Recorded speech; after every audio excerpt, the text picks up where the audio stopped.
deal with a reluctant patient?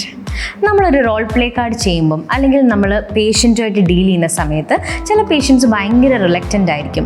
നമ്മൾ കൊടുക്കുന്ന suggestions ഒന്നും ചിലപ്പോൾ അവർ അക്സെപ്റ്റ് ചെയ്യത്തില്ല. ചിലപ്പോൾ അവർക്ക് ദേഷ്യം വരും നമ്മൾ എന്ത് പറഞ്ഞാലും. ചിലപ്പോൾ നമ്മൾ പോസിറ്റീവായിട്ടുള്ളൊരു കാര്യം പറഞ്ഞാൽ പോലും അവർ ചിലപ്പോൾ അത് അക്സെപ്റ്റ് ചെയ്തെന്ന് വരത്തില്ല.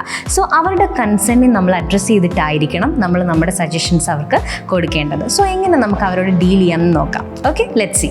I appreciate your concern but, പിന്നെ നമുക്ക് എന്താണോ പറയാനുള്ളത് അത് നമുക്ക് അവരോട് പറയാം. ലാസ്റ്റ് ഞാനൊരു എക്സാമ്പിളോട് പറയാം കേട്ടോ. I can understand your worries but I know how you feel about but. ഇനിയൊരു എക്സാമ്പിൾ പറയാമേ. I completely understand your concern but there is nothing to worry, we are here to help you. Your health is our first priority. What is more important, your health or your job? So I think you need to find some time to do exercise. കണ്ടില്ലേ, വളരെ polite ആയിട്ടാണ് ഞാൻ പറഞ്ഞിരിക്കുന്നത്. നിങ്ങളുടെ കൺസേണൊക്കെ എനിക്ക് മനസ്സിലാവുന്നുണ്ട്, പക്ഷേങ്കിൽ നിങ്ങളുടെ ഹെൽത്ത് എൻ്റെ ഫസ്റ്റ് പ്രയോറിറ്റിയാണ്. നിങ്ങൾ എക്സസൈസ് ചെയ്യാൻ കുറച്ചുകൂടെ ടൈം കണ്ടുപിടിക്കണം എന്ന് നമ്മൾ അവർ പറഞ്ഞു കൊടുക്കണം. വളരെ പൊളൈറ്റ് ആയിട്ടാണല്ലേ പറയുന്നത്. സോ ഇത് കേൾക്കുമ്പോൾ ആർക്കെങ്കിലും നമ്മളോട് ദേഷ്യപ്പെടാൻ തോന്നുമോ?